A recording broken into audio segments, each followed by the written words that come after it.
Hello, everyone, and welcome back to another episode of 1990's Represent. We're still in our fourth cycle in 1996, and in this episode, we're talking about a movie, and that movie is Mission Impossible. So, the very first Mission Impossible film with Tom Cruise. There's another one coming out later this year, which I think is supposed to be, I think, the last one, or at least it's called The Final Reckoning. Who knows if it's actually going to be the final film? But they are going on 8 films now. But in this episode, we're talking about the first film in that series. Saw it back when it came out in 1996, and watched it again recently, and I had a good time with it. There are some plot points and some things that I didn't necessarily really get the first time I saw it. And some of those same plot points were still kind of confusing this time around as well. I don't know where I would rate this in all the Mission Impossible films because I actually haven't seen all of them.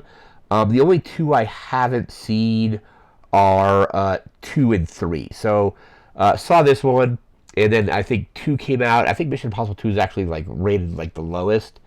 I think 3, that was directed by J.J. Abrams, that was a little bit higher up. And then basically everything from Ghost Protocol onward I've seen and have enjoyed all those films.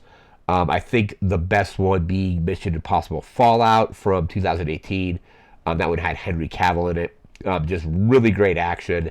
And then the Dead Reckoning Part 1 was really good, and I'm really looking forward to the Final Reckoning coming out later this year. But I have some notes here about this film, and we'll get to those, and then we'll get to the plot and all that kind of stuff as well. So we open this book up. So Mission Impossible, first release May 22nd, 1996. Like I mentioned just a few seconds ago, I went to this movie with a friend of mine. I think we both enjoyed it, but like I said, there were some confusing plot points and some stuff that just didn't make a lot of sense. Had an $80 million budget. It ended up grossing $457 million. So very successful. I think it was like the third highest rated movie or highest grossing movie in 1996. I think Independence Day was the first. I don't recall what the second would have been, but made quite a bit of money. Very successful. Let's see here. It had some good reviews at first that kind of praised Brian De Palma's directing, the set pieces, some of the action, but it found that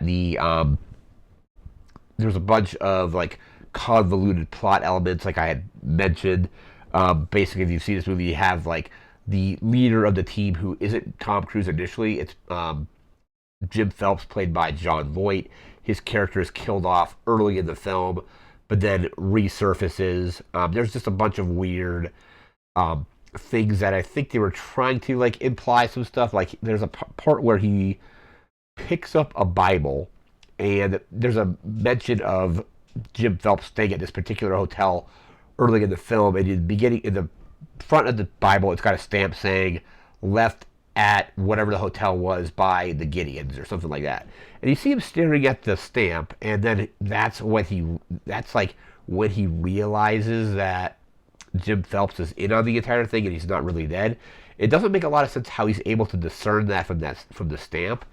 I remember reading a Reddit post. If I can find the Reddit post again, I'll post it. It's an old Reddit post, but it's basically like, how did he determine or discern this whole thing from this stamp? And the people were saying, well, I don't think he's meant to discern that whole thing from just a stamp, but that's when he starts kind of questioning more of what's going on. Because I think like right before this conversation is when he's having like an argument with Jean Reno's character about like the list. He's like, well, you have the list, but I also have the list, because it's like he's like, I had a duplicate like disc, so you have the fake one, I have the real one. Jean Reno throws it away, and Tom Cruise gets the real one out of the trash and gives it to Luther, played by Ving Rhames or something. But then apparently it was John Voight's character's wife's idea to bring Jean Reno's character into the whole thing. And kind of maybe that's when he starts kind of like piecing it together. That's like the best thing I could find that maybe kind of explained that scene. But that scene didn't make a lot of sense. How he just like looks at the Bible and it's just like, oh yeah, Jim Phelps stayed at this hotel, and because he had this Bible, it means he's like orchestrating this entire thing. It was just weird. Um, you see here. Basically, like we mentioned earlier, I have some notes here about the other films in the series. Like I said, I didn't see 2 or 3, but basically I've seen everything in theaters. Ghost Protocol going forward, and all those have just been very good action films. I think the action scenes in this film are pretty good. Like especially like the final chase on the train is good, even though it's not an action scene necessarily. The scene where Tom Cruise is hanging, like above the computer, like working. That's just a very suspenseful scene. It's very well directed and cut together because you see it cuts between Tom Cruise's character or Ethan Hunt doing the like trying to copy the information off the disc. You have Jean Reno's character in the vent lowering Ethan Hunt down on to the computer. You have cutaways of I forget the actress's name, but I think she's Jim Phelps' character's wife. She like gives the guy who's running that computer room like food poisoning so they can get in there, and then it's all cut together with Ving Rhames' character Luther doing all the various like hacking and all that. It's just very well put together, and they cut between the different characters. It builds a lot of suspense. I wouldn't necessarily call it an action set piece, but it's probably the most iconic scene from the film, and it kind of got spoofed and parodied quite a bit because it's basically Tom Cruise dangling like from this like air vent and then doing all the computer stuff. That scene definitely like I feel when people think of this movie and just Mission Impossible in general, that's one of the first scenes or first things people remember from about it because it was just so iconic. But so like going forward, like I said, didn't see 2 or 3, but the action in Ghost Protocol is really good, where he's like scaling the building with the gloves. Rogue Nation, I think, was one where he's like hanging off the side of the plane. Fallout had the great fight with Henry Cavill and Tom Cruise in or Ethan Hunt in a restroom, and the whole thing was like people were joking that even though this isn't related to this film, Henry Cavill does the thing where he does like that with his hands to like. And I think I saw an interview with Henry Cavill where he's saying he's like, well, I've been doing. He's like, that's how I warm up. Like my muscles are sore, so I go like that to kind of get ready. And I think there was a scene where he didn't do that. And then I think like the director of that one is Christopher McQuarrie. I think he's been the director. Brad Bird directed Ghost Protocol. So I think Christopher McQuarrie's directed everything since then. But I think that director was telling Henry Cavill to do that whole thing again. And it kind of became part of the movie. It's like people were joking that he was like basically reloading his arms by going like that. But the action's been great, like in Ghost Protocol forward. The action in this one, like I said, like the train chase is really good. The scene where he's like being suspended above the thing is really good.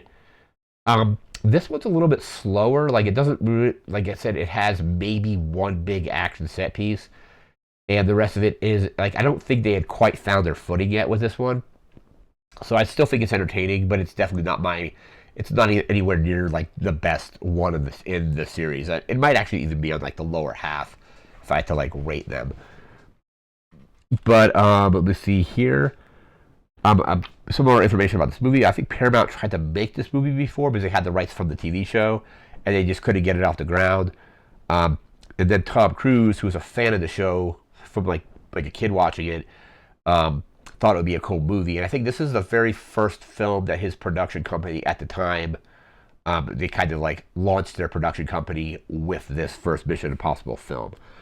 And with that, we are going to get into the plot of the film. So, plot of the film basically has two kind of like things going on. Basically has like the very first like introduction with the team and their first mission, which is like, it was interesting because that team, you don't follow that team the rest of the film. Basically the only people in that on that team that like survive are Ethan Hunt, whatever the character of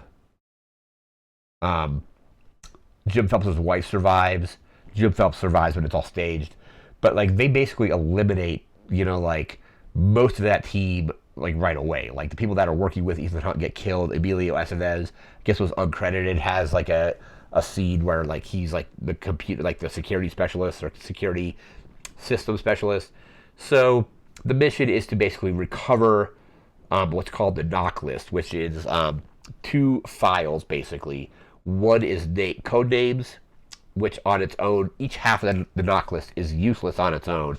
But when it gets paired up, you basically have one list of just operative code names and the other list of their real names. And if you pair them up, you basically know this agent is this person and so on. So the mission is to basically get this list and or like somebody's going to try to like sell the list and try to stop them from selling it. So they plan out their mission.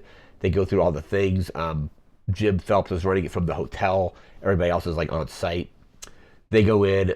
Stuff starts going wrong. Like an elevator like malfunctions and it kills Emilio Estevez's character. The list is they actually had the list out in the open, and they're trying to pursue the guy who has the list. But then you see Jim Phelps like leave the hotel. He eventually gets shot, falls off a bridge. The other character on the team gets like stabbed, I think, and the person that actually was taking the list is also killed, and the list is now like missing, or the file is missing basically. Ethan Hunt calls in to like his like hotline and is like, okay, well, like my team got killed, like I need extraction, or it wasn't extraction, but it was basically like asking for instructions on what to do next. And the guy on the other line is like, meet me at this like restaurant in an hour. He's like, oh, you're in they're in like Vienna. It was not Vienna. Was it Kiev? I don't remember. They were somewhere in, I think, the Czech Republic. But he meets up at this restaurant. One of the iconic scenes here has like the bubble gum where it's a green half and a red half. You smash them together. It's like a plastic explosive. Basically, the guy, and this is, I think, Henry Cersei's character who plays Kittredge. And it's really cool because in Dead Reckoning Part 1, they brought that character back. So that was like a really cool throwback to the original kind of film. He kind of serves as at least a stand-in as the antagonist, at least until like the third act when Jim Phelps shows back up as the actual antagonist. He's very antagonistic towards Ethan Hunt's character. And I think he thinks that Ethan Hunt is kind of, gone rogue maybe, and that's kind of why he's kind of going after him. He pulls stuff behind the scenes to get his parents like arrested, and just basically tries to make things hard for him. But he eventually is like proven to be kind of like one of the good guys, because he's actually just trying to figure out what's going on as well, even though the number one suspect at the time probably was Ethan Hunt. But he goes to this restaurant. They explained that the entire mission was basically a mole hunt to like lure out a mole in the IMF. I think in the line that Kittredge says, he's like, if you want to shake hands with the devil, that's fine. I just want to make sure that you do it in hell.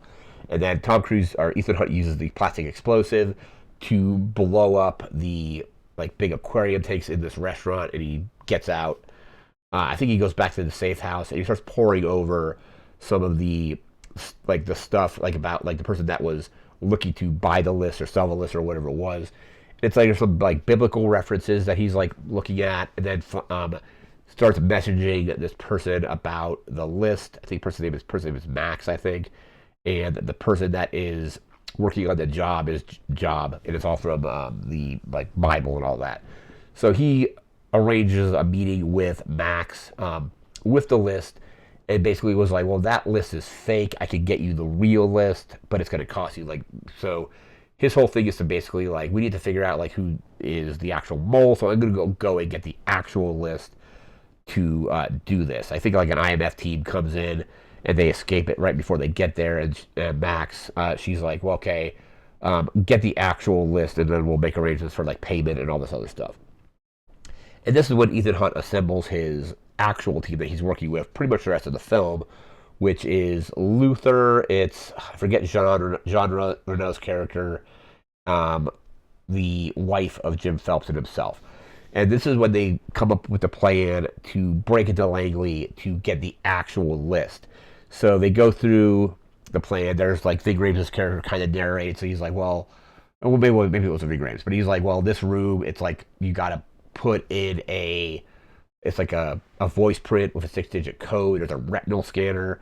The floor is like pressure sensitive, so if no one's in there, if anything is like lands on the floor, it'll trigger.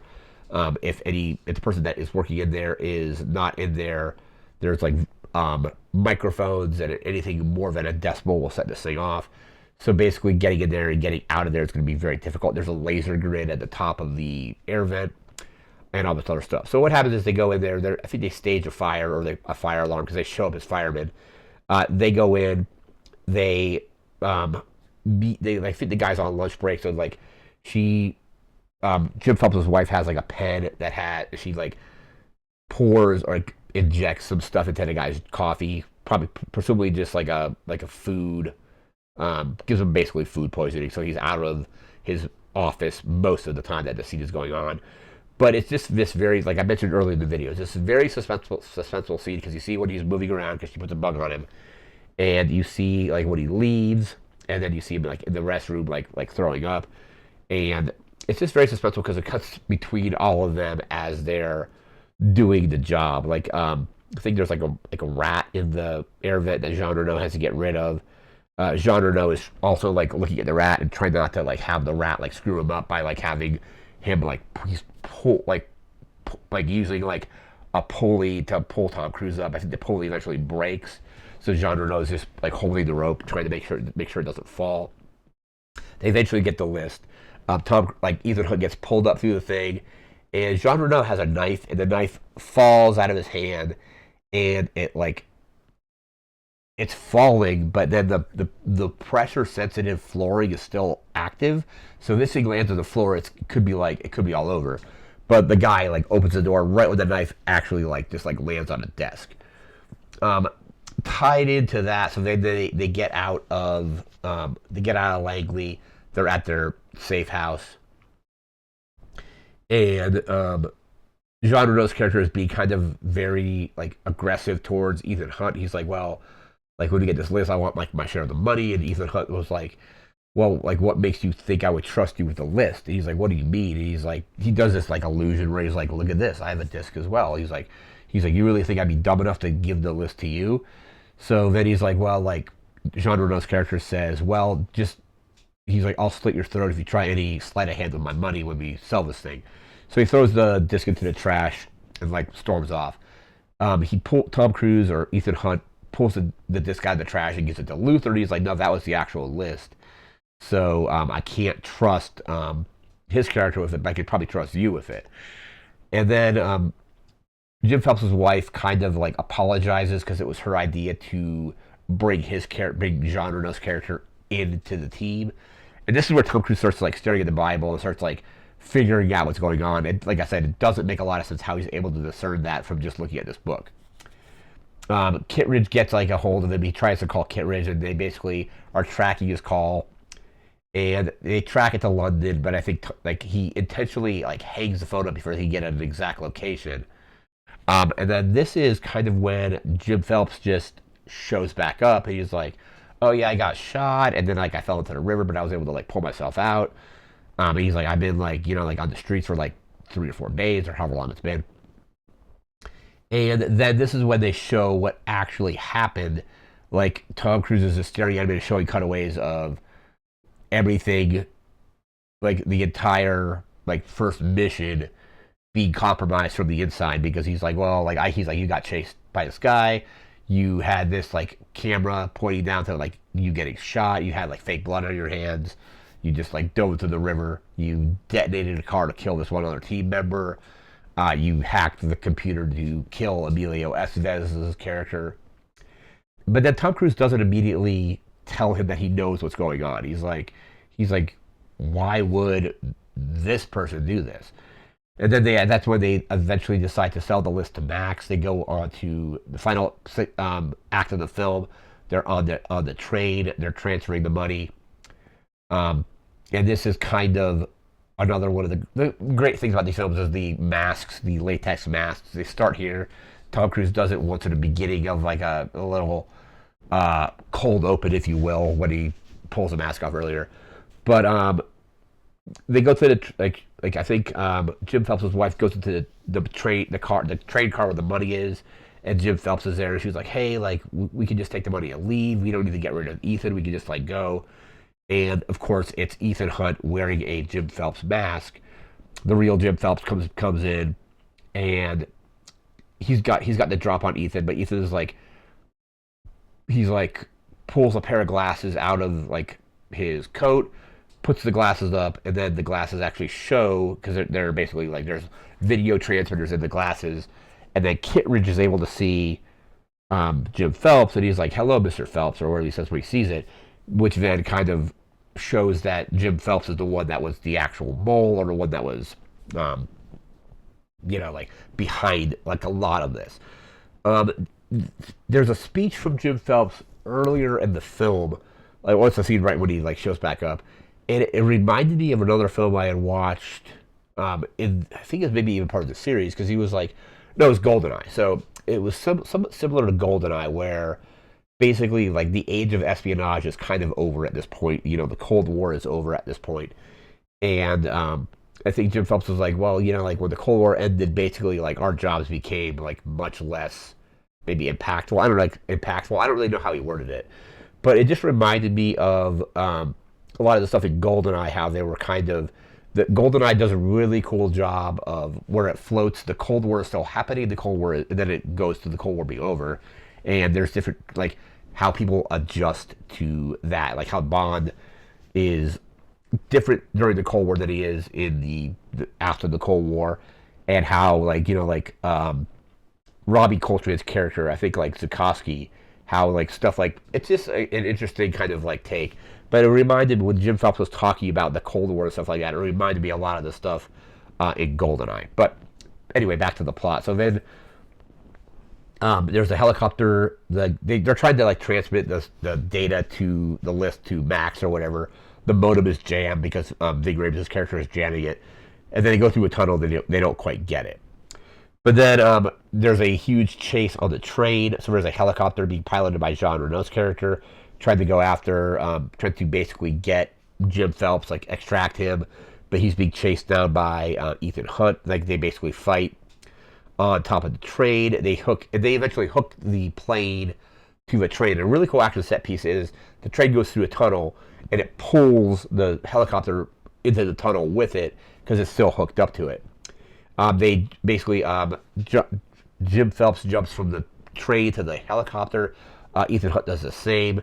They do some more fighting, but then the iconic scene is Tom Cruise or Ethan Hunt pulls out a piece of gum. He's like red light, green light, smashes the gum together, sticks it on the helicopter windshield, and it blows up, propelling him back onto the train.